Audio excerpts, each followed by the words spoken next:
I was suffering from a perforated stomach. The pain so intense, I was on the verge of blacking out. Desperate, I called my girlfriend, Dr. Sarah Miller, a chief resident at the hospital. In my past life, she had chosen to save me without hesitation, but that choice caused her to miss a call from Caleb Reed.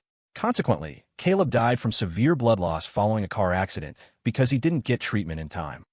After that, Sarah spent years acting the part of a devoted partner, and we eventually married. But on our wedding day, she ran me over with her car, crushing my body and leaving me to bleed out. Her last words to me were a vicious whisper. Caleb died in despair, just like this. Now it's your turn to taste it. I was reborn, snapping back to reality on the very day my stomach perforated. I called Sarah again. This time, she chose Caleb. According to protocol, you should be calling 911. Not me directly, she said, her voice cold. I'm an internist, Ethan, not your personal concierge doctor. Caleb was in a car accident. I have to go to him. You're capable. Drive yourself here. She hung up before I could speak. I clutched my stomach, staring out at the torrential downpour battering the windows. A wave of dizziness hit me. Due to the hurricane making landfall, the city was seeing record-breaking rainfall. Even a healthy person would struggle to navigate the flooded streets right now, let alone someone in my condition. My hand shook as I touched my abdomen, cold sweat drenching my forehead. I tried 911 again, but the lines were jammed. Total despair washed over me. In this extreme weather, emergency services were overwhelmed. Clawing at the wall for support, I stumbled downstairs and sent a voice message to a doctor friend. He called back almost instantly. Ethan, stop the drama, okay? The ER is a war zone today. Sarah was right. You're just looking for attention. No, I have a perforated stomach. Please help me. Drop the act. If you have time to make calls, you have time to drive yourself. He hung up, deaf to my groans of agony. I couldn't take it anymore. Looking at the rising floodwaters outside, I gritted my teeth and waited out. I could barely see the path ahead. I didn't make it far before I collapsed into the murky, foul-smelling water. The sensation of suffocation mixed with the searing pain in my gut, and darkness began to take over. Through the haze, I heard someone calling me. The sharp scent of antiseptic filled my nose. I forced my eyes open and saw the familiar white coats. Relief washed over me, until the next second when I was shoved aside. Doctor, what about this patient? Before an answer came, the curtain in front of me was ripped open. A voice sneered, ignore him. He's faking it. Faking it. He's Sarah Miller's boyfriend. He's just jealous and acting out. He's been harassing her about getting married. A neighbor saw him fall in the water and brought him in. This guy has so many tricks. Oh, it's him? Shameless. Get him out of here. Don't let him waste a bed. I was sweating profusely from the pain, my lips colorless. Hearing them, panic set in. I'm not. The curtain was pulled back further, revealing a young nurse. Jessica. So you're Ethan Cole. Get out. We don't have time for your games. She signaled security to drag me off the gurney. My face was paper white. I couldn't even form words. Jessica, please. Help me. I need an endoscopy. Enough. Sarah told me everything. You're faking. You were drinking at noon, and now, suddenly you're dying? Don't waste our resources. Get out. Just then, Sarah appeared, rushing in while pushing a gurney carrying Caleb Reed. Jessica, check him quickly. Car accident. She turned and saw me being hauled away by security. Her face twisted in annoyance. What are you doing here? Ethan, are you actually this pathetic? Stalking me all the way to work? You said you were too sick to move. So how did you get here? I was trembling violently, held up only by the guards on either side of me. I had no strength left. I hung my head, whispering at least give me 2 painkillers. Please. Caleb grabbed Sarah's arm, playing the martyr. Sarah, check him first. I'm fine. Ignore him, Sarah snapped. If he wants to die, he can do it somewhere else. Drag him out. I never imagined Sarah could be this cruel. Hearing her order and seeing the ER doctor ignore me, the security guards tightened their grip and dragged me toward the exit. In that moment, it felt like my insides were being incinerated. Tears and mucus streamed down my face uncontrollably. Patients in the waiting area stared in shock. What's wrong with that guy? A guard shouted. He's wasting public resources. Faking sick and got kicked out. People like that exist. The looks of disgust from the bystanders left me no way to defend myself. I grabbed at anything I could, begging, I'm not. Help me, please help me. My face was ghostly pale, but no one listened. They dragged me right out the hospital's automatic doors and dumped me on the wet pavement. I sat there, paralyzed by pain. I tried to pull out my phone, but my fingers spasmed so badly I couldn't unlock it. There were other hospitals in Seattle, but getting here had taken everything I had. The rain was pounding down again. I slumped against the brick wall, curled into a fetal position, my consciousness fading. Suddenly, an umbrella shielded me from the rain. Ethan, what happened to you? I cracked my eyes open and gripped the stranger's pant leg. Help! Help me! It hurts! The security guard stepped forward. Don't listen to him, miss. He's faking it. Dr. Miller ordered him removed. The woman frowned deeply but crouched down anyway. You people are insane. Can't you see his face is gray? Who fakes it like this? Ethan, where does it hurt? She touched my forehead. You're burning up. Shaking, I pressed my hands against my abdomen. Stomach. She pressed gently. I nearly vomited from the agony. But when she pressed a second time, my body gave out. I retched, and a mouthful of blood splattered onto the concrete. She gasped. Hurry, get him to the ER. Now, the guards panicked. They hadn't expected the guy they just threw out to start vomiting blood. Someone nearby, seeing that I had just been dragged out by security, ran over and started filming with their phone. I'm documenting this, the bystander yelled. I passed out before I could say thank you. I didn't know how much time had passed when I heard a voice. Ethan, can you hear me? It was Dr. Emily Vance, Sarah's colleague and former classmate. I blinked slowly. Emily's voice was grim. You have a gastric perforation. We need to operate immediately. I need a signature. I raised a trembling hand. Emily quickly read through the liability waiver and asked, can you sign? Biting my lip until it bled, I pressed my fingerprint onto the digital pad. She rushed me into the OR. The surgery lasted 3.5 hours. Later, I heard Emily fuming. Sarah Miller is a disgrace. She couldn't diagnose a basic perforation. How is she even a doctor? If this gets out, this hospital is finished. I didn't know what was going through Sarah's mind, thinking I would fake something like this. When I was wheeled out and transferred to the ICU, the anesthesia began to wear off. I woke to find someone sitting by my bed. It was the woman from the hospital entrance. Maya. She looked at me with concern. You okay? I nodded weakly. Thank you. I have the video I recorded. I sent it to your phone. I charged it for you too. I saw my battery was full. Watching the video she sent, my emotions were a tangled mess. Sarah, the woman I loved, thought I was a liar. A stranger, Maya, gave me the benefit of the doubt and saved my life. After thanking Maya and watching her leave, I was alone in the room for only a moment before the door burst open. It was Sarah. Seeing me lying in the hospital bed hooked up to monitors, a flicker of guilt and apology crossed Sarah's eyes. Caleb followed close behind her. Ethan, I came to see you, Caleb said, his voice dripping with faux sincerity. Sarah said you were faking, and I even tried to persuade her otherwise. Now that I see you're okay, I'm relieved. I looked at Sarah. Are you done? If you're done, get out. Sarah's face darkened. Ethan, you've got some nerve. It's just a perforated stomach. You're fine now. Caleb is the one with an injured leg, yet he still came to visit you. Watch your attitude. I looked at her in indignant rage and almost laughed, but the movement tugged at my stitches. I grimaced. Sarah got angrier. Ethan, you drank yourself into a hole, came to the hospital to put on a show, and now you're giving me this look? What exactly do you want? I stopped smiling and looked her dead in the eye. Sarah, I've thought about it. Let's break up. A spark of joy flashed in Caleb's eyes. Sarah frowned. Are you done throwing a tantrum? I just didn't expect you to actually be sick. You've lied so many times before. That's why I didn't believe you. And now you want to break up over this little thing. The lying she referred to was a misunderstanding from a business trip months ago. I had severe back pain and told her I felt like I was dying, joking that it might be terminal. Terrified, she skipped a board meeting to fly to me, only to find out it was a muscle spasm. She was reprimanded by the hospital for that. Thanks to her, her colleagues all labeled me as the high-maintenance boyfriend. With Caleb in the picture, constantly playing the victim, my relationship with Sarah had been deteriorating for months. And now, she wouldn't even agree to the breakup. Isn't this what you want? To be with Caleb? I asked. I'm giving you the green light.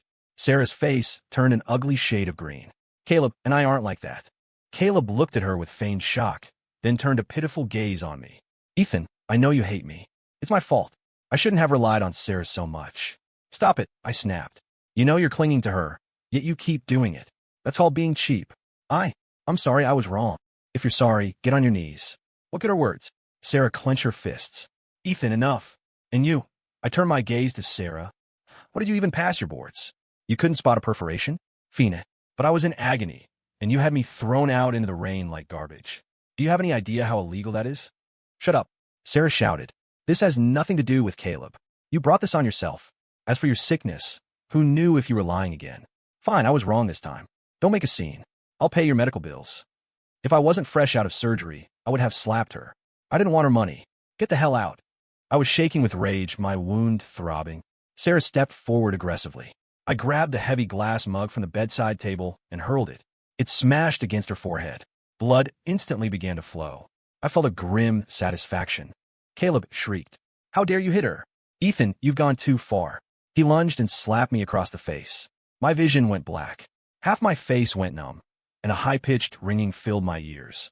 My body slumped back against the pillows. Stop faking it, Caleb hissed through gritted teeth. Sarah, are you okay? I didn't know if she was okay, but I certainly wasn't. The monitors by the bed started screaming alarms. I lay there, dizzy and deafened, my stomach fire flaring up again. A team of medical staff rushed in. Leading them was Dr. Emily Vance. Seeing the chaos, she exploded. Who hit the patient? Step forward. Sarah finally realized the gravity of the situation. We didn't mean to, she stammered, holding her bleeding forehead. It wasn't very convincing. Emily checked my vitals. The shock and the blow had nearly caused me to go into cardiac arrest. It took several minutes to stabilize me. When I opened my eyes and saw Emily's concerned face, tears welled up. I want to press charges, I rasped.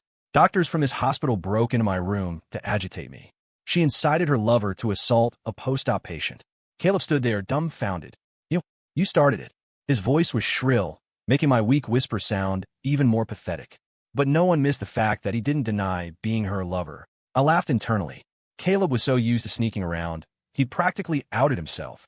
I threw a cup because you were bullying a dying man, I said.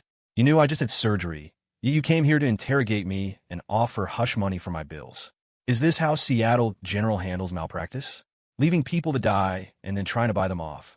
Caleb's face drained of color. For so long, he and Sarah had painted me as the villain.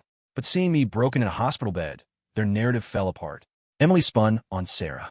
When you had security drag him out, people filmed it. Administration is already in a panic meeting trying to figure out how to spin this. And you come here to add assault to the list? Sarah, is your brain made of paste? Get out and go write your incident report. Now. Sarah was speechless. I looked at Caleb and took a deep breath. I've already called the police. I held up my phone. Caleb, Judgment Day is here.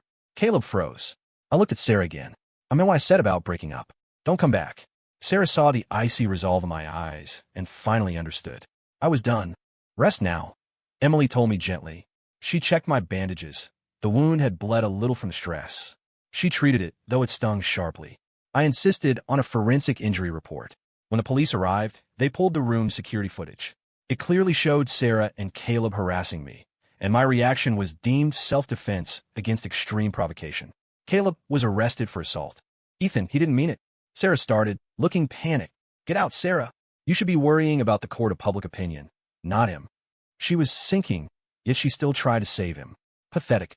After Caleb was hauled away, Emily finished dressing my wound. Don't push yourself, she scolded, though her tone was kind. And control your temper. Your life is yours. Stop wasting it on people who don't matter. It was ironic. Strangers and colleagues treated me better than my fiancé. Thank you, Emily. Don't thank me. I just hate bad medicine. Letting personal bias endanger a patient's life. She deserves whatever happens to her. And hey, no more alcohol. I nodded. After Emily left, Sarah didn't return. Caleb refused to settle, so he got a fine and 7 days in jail. But by the time he got out, the world had changed. Because of Sarah and Nurse Jessica's negligence, a critically ill patient was dragged out of the ER into a hurricane. If not for a conscience-stricken doctor finding me, I would have been the first patient in hospital history to die on the curb after being evicted. The story broke. Public outrage was instantaneous. The internet mob swarmed Seattle General's social media pages, forcing them to disable comments. The hospital had no choice but to seek a settlement. Their representative, naturally, was Sarah. I saw her 7 days later, the day I was being discharged. I hadn't told my family about the surgery. Sarah walked up, intending to help me into the car. I took a step back, dodging her hand. She froze. Ethan, let me drive you home. Fine. I wasn't going to turn down a ride. I was in this state because of her, after all. Sitting in the passenger seat, I smelled stale cigarette smoke. I don't smoke. I didn't have to guess whose scent lingered there. I sneezed. Sarah realized immediately. A friend smoked in the car. I'm sorry. She rolled down the windows. Don't apologize. I put on my mask and said nothing else. 10 minutes later, We arrived at the apartment. I looked around the street, now dry and normal. I said quietly, that day the water was so deep I couldn't walk. I kept thinking the hospital felt 1,000 miles away. But today I realized it's just a 10-minute drive. Sarah, what made you think I would use my life as a bargaining chip against you? Sarah opened her mouth. I know, it's my fault. But Caleb, don't say his name. I won't forgive him. Sarah, when I say we're done, I mean completely. Whatever the hospital does to you is your problem. I cut her off and got out of the car. Sarah grabbed my wrist. I winced in pain. Let go. Ethan, my career is ruined, and I accept that. But Caleb is innocent. He only hit you because he was worried about me. Please, drop the charges against him. I laughed, a harsh, dry sound. Sarah, do you know why I drank until my stomach perforated? She paused. I got Caleb a job at my company. He screwed up a massive order. I was out drinking with the client to fix his mess so he wouldn't get fired or sued for damages. I nearly killed myself cleaning up his shit. And you asked me to forgive him? Go to hell. I ripped my hand away and went upstairs. I immediately started packing. The apartment was in Sarah's name. I never wanted to live off her, but we had been together so long I had filled the place with my things. Now, looking at them, I felt nauseous. I threw item after item into the trash. 3 hours later, the place was purged. Sarah hadn't followed me up, given me the peace to clear out the garbage, both literal and metaphorical. After resting, I scrolled through my phone and saw a post from Caleb. He was out of jail. The caption read, "So blessed. No matter where I am, I have you protecting me." The photo showed Caleb holding flowers, leaning his head on a woman's shoulder. Sarah wasn't fully in the frame, but the mole on her right cheek was unmistakable. Scum. Moments ago, she was begging for my forgiveness, and now she was picking him up from jail. I left the keys on the counter, took one last look at the empty apartment, and walked out without turning back.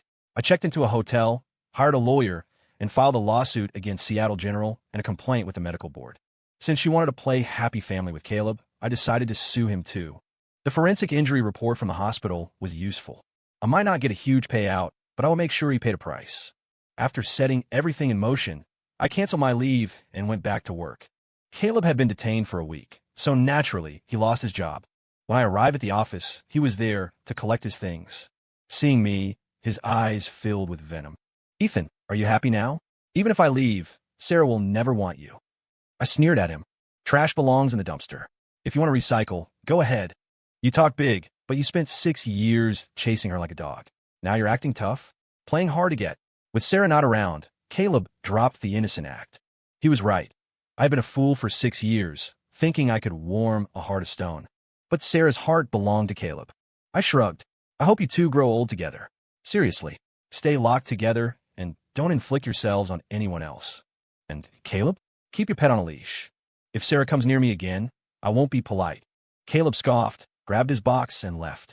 I thought that was the end of it, but Caleb was relentless. He went crying to Sarah, claiming I bullied him out of the company. Unfortunately for him, Sarah had bigger problems. She was under investigation. I saw Sarah 3 days later in a hospital conference room. Across from me sat the hospital administrator, Dr. Chun, and representatives from the medical board. Sarah was there, looking like a ghost of her former self. The arrogance was gone, replaced by exhaustion and a flicker of resentment when she looked at me. Emily was there too. Mr. Cole, she introduced. This is Administrator Chun and the board members. Please state your demands. We will cooperate fully. I sat down, keeping my voice calm. My only demand is that a doctor with no ethics like Sarah Miller be removed from medical practice. Sarah gasped. Ethan, do you know what you're doing? I spent over a decade getting here. You want to burn down my entire life with one sentence. Did you respect your decade of training? I shot back. Sarah, strangers sent me apologies. You tested my limits. Forget medical ethics. You lack basic human decency. I want you punished. She and Caleb had been having an affair for years. In my past life, I died miserably because of her. In this life, she almost killed me again. Why should I show mercy? Sarah's hands clenched into fists, veins popping. She wanted to scream, but she knew she had no leverage. Dr. Chen exchanged looks with the officials. Mr. Cole, training a doctor is a significant investment. Dr. Miller acted out of personal bias, which makes her unsuitable for her current role. We have decided to transfer her to the logistics department. Does that suffice? Sarah froze. Dr. Chun, Quiet, Chun ordered. Mr. Cole, we will also offer financial compensation. I didn't refuse the money. It was what I was owed. The trauma she inflicted wouldn't vanish, but cash helped. The negotiation lasted 2 hours. I signed the settlement. Sarah was banished to the basement archives. She would try to climb back up, but in this hospital, her reputation was dead. I wasn't done. Once I left, I posted everything online, the video, the police report, the settlement. I declared the matter resolved and that I was moving on. But the internet didn't let it go. Ethan, blink twice if you're being threatened. I heard Dr. Miller dumped you for that other guy. What does he have that you don't? I know that guy. Caleb Reed. He's a regular at the downtown bars. Total mooch. Dr. Miller picked up a real winner. How do women fall for guys like that? He's a walking red flag. He's a textbook narcissist. Anyone with eyes can see it. So that was it. Caleb was cheap, easy, and available. The internet did its work. I provided the final nail in the coffin. Over our 6 years, I had accumulated evidence. Every time Caleb interfered, every photo and video he sent me to taunt me. I released a clear timeline. It destroyed them. Caleb was unemployable. Sarah was stuck in the basement of a hospital where everyone despised her. Not long after, I got a text from Emily. Ethan, Sarah is pregnant. I was surprised. I knew they were together, but that was fast. How far along? I asked. Almost 2 months. I saw her file. She sent out invitations. She and Caleb are getting married. Hearing she was marrying someone else still stung a little, a phantom pain from a limb I'd already cut off. But then I laughed. I sent a voice note. Let them marry. I hope they stay together forever. Just keep them away from me. Emily replied with a smiley face. I was worried you'd be upset. Good to see you're free. I requested a transfer to a different district at work. I buried myself in my job, ignoring the circus of Sarah's wedding. Emily told me Caleb live-streamed the wedding on TikTok, trying to act like an influencer, only to get roasted by trolls. A month later, I met Emily for dinner. She leaned in, voice lowered. Sarah miscarried. I dropped my fork. What? Turns out Caleb hasn't changed. He got wasted, came home, and thought Sarah was one of his bar hookups. He was forceful. She lost the baby. She's filing for divorce. It hasn't even been 3 months. Is she going to come after me? I asked, half joking. Maybe. Emily laughed. Watch her back. But honestly, she's too ashamed to face you. I went home after dinner, thinking my past was finally dead. But when I got to my new apartment, Sarah was waiting at the door. Why are you here? She looked gaunt, her eyes sunken. She grabbed my sleeve. Ethan. I shook her off. What do you want? Ethan, can we start over? Please. I looked at her with disgust. Sarah, you make me sick. We have nothing. I was wrong, Ethan. I was so wrong. I thought Caleb was this pure, perfect soul, but he's a monster. He treated me like garbage. I lost everything. It's my karma. On my wedding day, people called me names, said I was wearing green hats. I didn't believe them. But now, how did I end up here? She laughed bitterly, tears streaming down her face. I looked down at her coldly. This was your choice. In another life, you killed me for him. In this life, you finally got him. Don't be greedy. You made your bed. Sarah looked up, eyes red and vacant. So, you remember too. Ethan, I really messed up. I'm not asking for forgiveness. Just give me a chance to make it up to you. Make it up to me? I sneered. How? You're going to divorce him, marry me, and then spend the rest of your life suffocating me with your guilt? Is that the plan? Her lips moved, but no sound came out.